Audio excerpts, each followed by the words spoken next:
Yo, what's up, YouTube?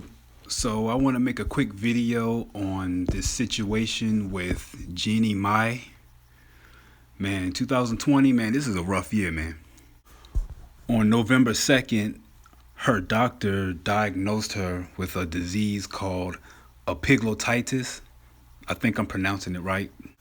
I've never heard of this disease or this infection before, and I'm pretty sure many of you probably never heard of it neither. So, right now, I'm just going to read the definition.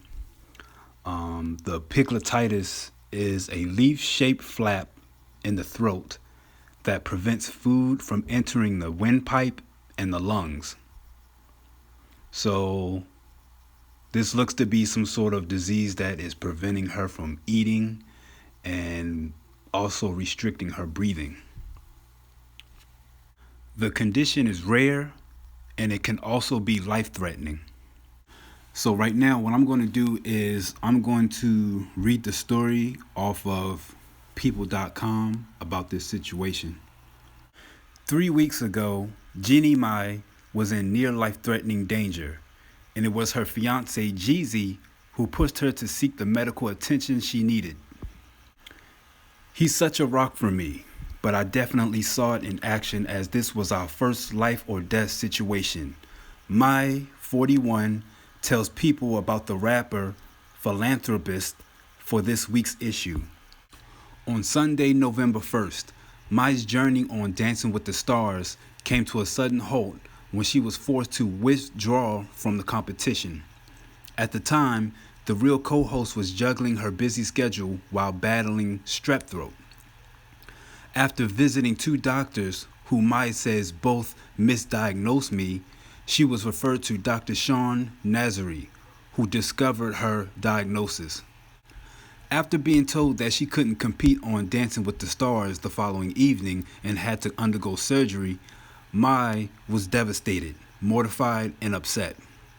I was in tears, and I actually fought the doctor to say, can I just at least compete in this week's competition? In disbelief at the time, Mai says that it was Jeezy who pushed her to go to the emergency room where she underwent a successful operation. I am thankful for Jay, my fiance, because it was his firmness in, no, you're going to the ER. We're not turning the other way.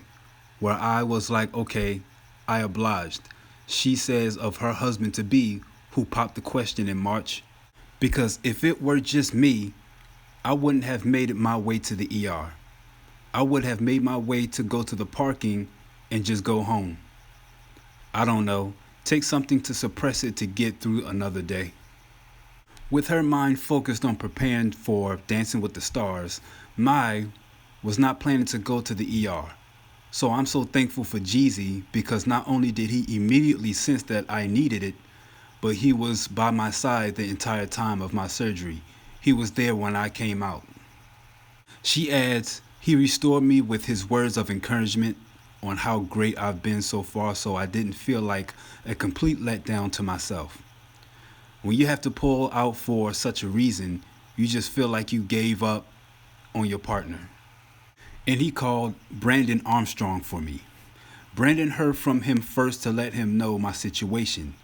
He called all of my family members. My entire family knew that what was going on because of him, because I wasn't on the phone. He called my team to let them know what was happening so they can make plans. Everybody was in communication because of him, and he just really helped me throughout it all. Following a 2-week recovery, Mai says she is now 96% better and is grateful for both Dr. Nazari and Jeezy's support.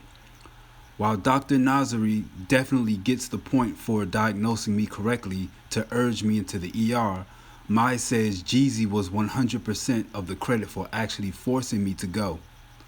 I promise you I would have been dancing that Monday night. The extended time of resting at home has also allowed her to dedicate more time to planning the lovebirds' nuptials.